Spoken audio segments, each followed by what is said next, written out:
Hello friends, welcome to our channel. Friends, வீட்ல இட்லி மாவு இருக்கா? எடுத்துக்கோங்க. வெறும் 5 நிமிஷம் இருந்தா போதுங்க. நம்ம கார குழி பணியாரம் நம்ம வீட்லயே ரொம்ப சூப்பரான முறையில் கடைகள் எல்லாம் கிடைக்கிற மாதிரியே ரெடி பண்ணிடலாங்க. நம்ம சேனலுக்கு புதுசாக இருந்தீங்கன்னா மறக்காம சப்ஸ்கிரைப் பண்ணுங்க. அப்படியே பக்கத்தில் இருக்க பெல் ஐக்கானை கிளிக் பண்ணிடுங்க. இன்னைக்கு கார குழி பணியாரம் செய்யறதுக்காக நான் இட்லி மாவு எடுத்து வச்சிருக்கேங்க. ஒரு பாத்திரத்தில் நமக்கு இட்லி மாவு இந்த பக்குவத்தில் இருந்துச்சுன்னா கரெக்டாக இருக்குங்க.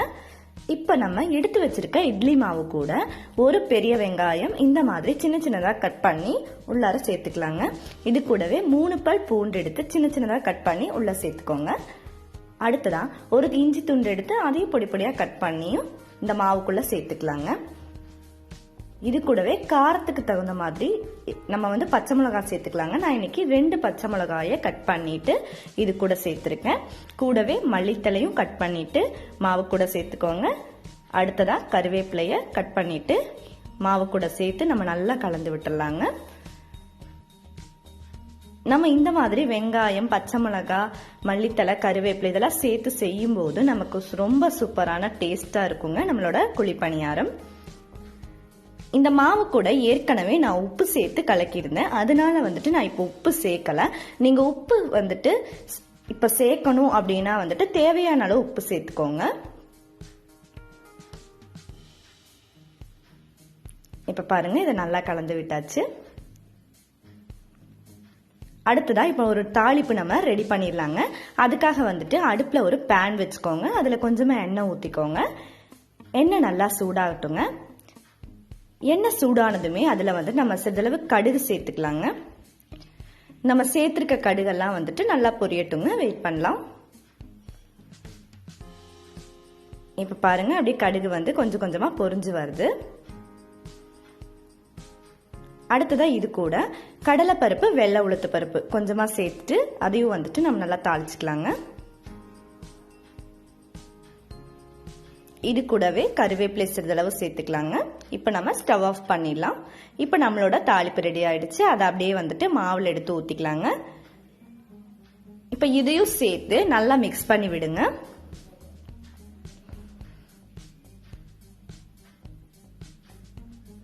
இப்போ பாருங்க, இந்த மாதிரி நல்லா மிக்ஸ் பண்ணி வச்சுக்கலாங்க.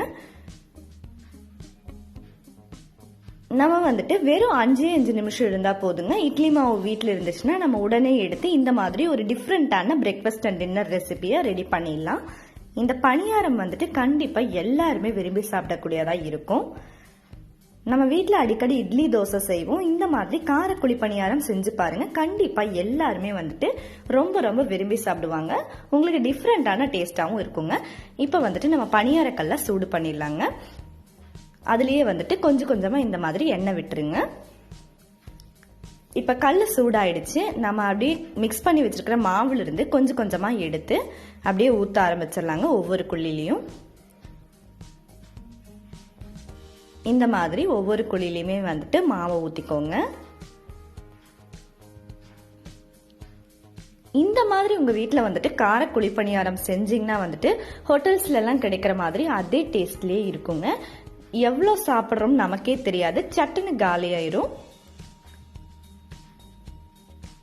2 சைடுமே நமக்கு நல்லா வெந்து கிடைக்கணுங்க. மேலால கொஞ்சமா எண்ணெய் விட்டுருங்க.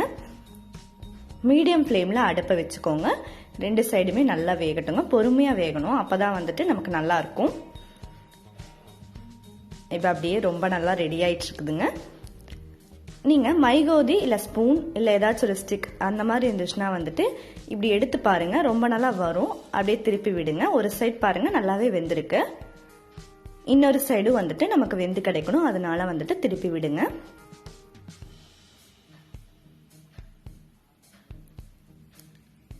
இந்த பணியாரம் குறைவான டைம்ல செய்யக்கூடிய ஒரு பெர்ஃபெக்ட்டான டின்னர் அண்ட் பிரேக்ஃபாஸ்ட் ரெசிபியா கண்டிப்பா இருக்குங்க. இதுக்கு எந்த சைட் டிஷ் கூட இல்லாம நீங்க அப்படியே எடுத்து சாப்பிடலாம். உங்களுக்கு ரொம்ப நல்லா டேஸ்ட் கிடைக்கும். இது பாருங்க, கீழே எதுவுமே ஒட்டி வரல. அவ்வளோ நல்லா வந்திருக்கு. நமக்கு இன்னொரு சைடும் இந்த காரக்குழி பணியாரம் நல்லா வெந்துட்டு இருக்குது. மேலால வேணும்னா கொஞ்சம் எண்ணெய் விட்டுருங்க. இப்ப பாருங்க, அப்படியே வெந்துருச்சு. ஒன்னொன்னா இப்ப நம்ம எடுத்து இன்னொரு பிளேட்டுக்கு மாத்திக்கலாங்க. பாருங்க எவ்வளோ நல்லா வந்திருக்குன்னு. இதை அப்படியே எடுத்து இன்னொரு பிளேட்க்கு மாத்திக்கலாங்க.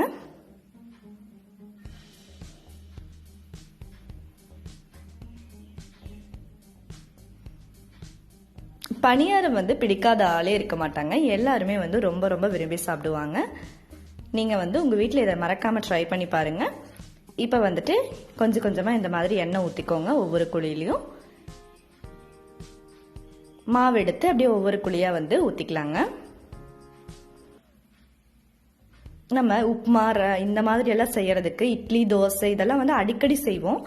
இப்படி நம்ம டிஃப்ரெண்ட்டாக செஞ்சோம்னா நமக்கும் டிஃப்ரெண்ட்டான ரெசிபி சாப்பிட்ட ஃபீல் கிடைக்கும். ஸோ உங்கள் வீட்டில் இதை ட்ரை பண்ணி பாருங்க. மேலால் கொஞ்சமாக எண்ணெய் விட்டுக்கோங்க.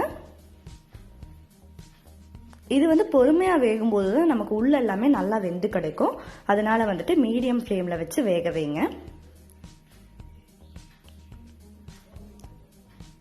இப்போ பாருங்க வெந்துருச்சு. ஒரு சைடு அப்படியே திருப்பி விட்டுட்டு இன்னொரு சைடு நம்ம திருப்பி விடணும்.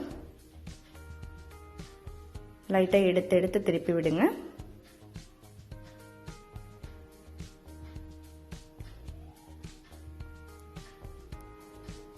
அதே மாதிரியே இது ஃபுல்லாக வெந்ததுக்கு அப்புறமா நம்ம இன்னொரு பிளேட்ல எடுத்து வச்சிடலாங்க. அப்படியே சாப்பிட்றதுக்கு பாருங்க இப்போ ரெடி ஆயிடுச்சு.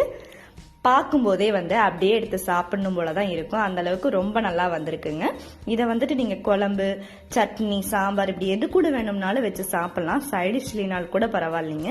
அப்படியே வெறுமனே எடுத்து சாப்பிட்டுக்கலாம். ரொம்பவே நல்லா இருக்குங்க.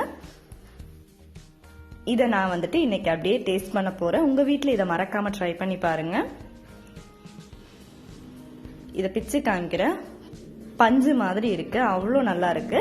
இந்த கார குழி பணியாரத்தை உங்க வீட்ல நீங்க மறக்காம ட்ரை பண்ணி பாருங்க. இந்த வீடியோ பிடிச்சா லைக் பண்ணுங்க, ஷேர் பண்ணுங்க, கமெண்ட் பண்ணுங்க.